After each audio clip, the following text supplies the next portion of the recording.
ఒక్క విషయం చెప్పండి నాగేశ్వరరావు గారు, జర్నలిస్టులు కానీ, చెప్పండి. ప్రజా సంఘాలు కానీ, కొంతమంది లాయర్లు కానీ, వీళ్ళందరూ కూడా సాయి కృష్ణ బ్రతికే ఉండొచ్చు అని ఎక్కడో ఒక హోప్ ఇంత మిగిలింది.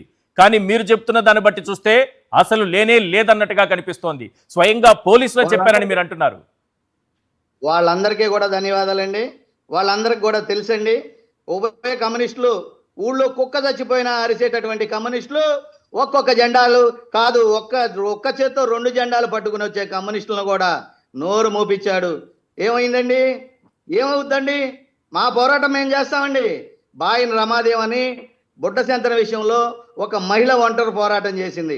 6 అన్నదమ్ములు, 4 అక్క చెల్లెళ్ళు, all are educated family. We have fight against these 7 members of police. Only we have give the support to our police department. మాకు కులంతో పని లేదు, పార్టీతో పని లేదు.